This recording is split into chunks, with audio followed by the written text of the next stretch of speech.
SEC play is here for the Crimson Tide, and if you want Alabama to crush Ole Miss on Saturday, then we need your support. We've shown in the past that likes leads to good results. Didn't help us out enough against Texas, if we're being honest. Let's up the level to ensure a win. Share the video instead. Facebook, Twitter, whatever. Help make sure Bama takes down Ole Miss this weekend.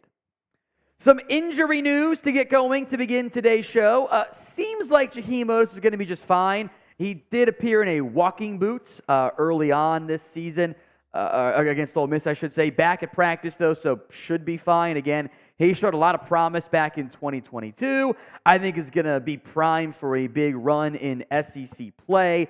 Sounds like he's good to go. It's also college football. Injuries are way more hidden than they are in the NFL, which maybe with more and more gambling money coming in, sports betting money, maybe they'll make coaches do injury reports. I think that'd be for the best overall. All right, Tyler Booker had some back spasms before South Florida. Should be fine, is worth monitoring. Kenrick Law did not travel due to a stomach bug, but he again should be fine for this upcoming game against Ole Miss. DeVonta Smith, let's get to the latest on his status here. The foot injury sounds like he's still going to remain out. Maybe we see him at some point this year. But again, beyond foot injury, not a whole lot known at this point. Same with Emmanuel Henderson and his hip injury, who I think he'd be a fun piece on offense. But I think he got bigger issues in figuring out how you'd be able to use Emmanuel Henderson. Obviously, Jalen Milroe will start this week. Maybe Bama could make some change in the running back room as well. How about some more Roydell Williams? Bama this year on the ground ranked 66th among the 130 FBS teams with 4.4 yards per attempt. That's pretty average. 171.7 yards on the ground, 56th. Average, 7th in the SEC, average. They should be better than average. You're Alabama. You need to be able to run the football better. But what is very intriguing is that Williams popped against South Florida. 124 yards in the second half. He had 74 yards on that final drive there. For the season, got 177. Got 30 carries this year. One total touchdown, had some catches as well. Maybe Roydell Williams can be kind of your closer back like he was. Since I guess we're just not going to see the amount of Justice Haynes that I wanted to this year. I am not opposed to featuring Roydell Williams more and making him your starting, if that means 1A, so be it, ahead of Jase McClellan as 1B. I'm not opposed to that because this ground game's got to get going. It really does. So what do you think? Would you make Roydell Williams the starting running back? Y for yes, N for no. It is today's pinned comment, so if the ad comes here on YouTube, take advantage of it. Head down there and let me know. Relative to expectations, what Bama should be, they have struggled to run the football. They have not been good enough in that area, and that simply has to change. The inconsistent push along the offensive line has been a problem. The lack of good offensive line play has been a problem. But your running backs, the lack of quarterback runs too, deserve some blame as well. Williams dominated, though, on that final drive against South Florida. Now, Ole Miss is a better football team, better defense, to be clear, but I think that's very promising for the Crimson Tide as they move forward. Here's what Roydell said. I just had the mentality to go out there and do what I had to do. Of course, the score was 10-3 at the time. My mindset was just go out and win. Deal with the clock.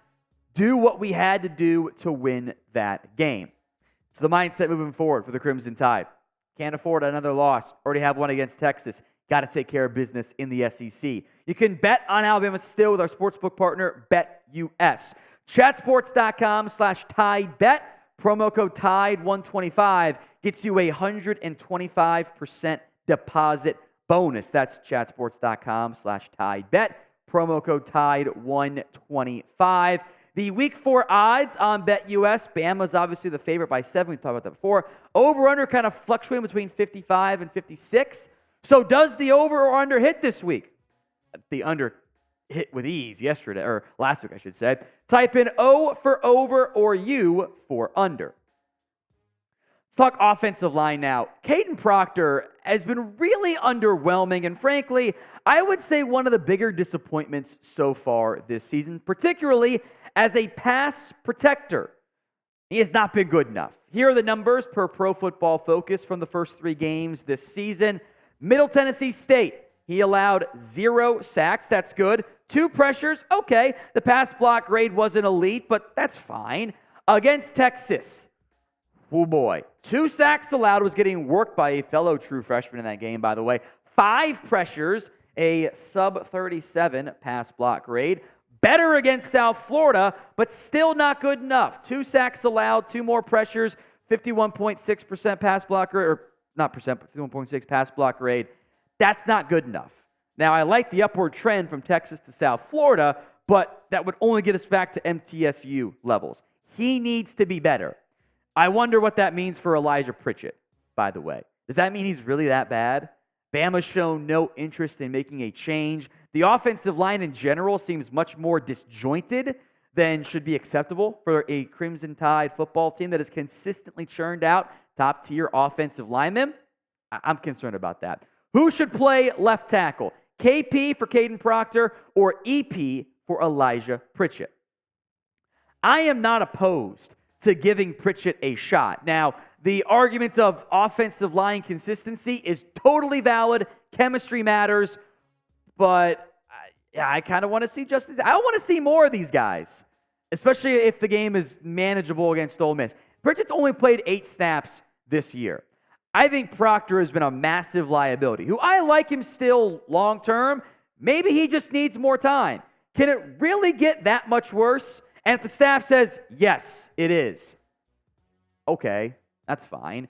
If he's bad, you could always just put Kadyn Proctor back in the football game, right?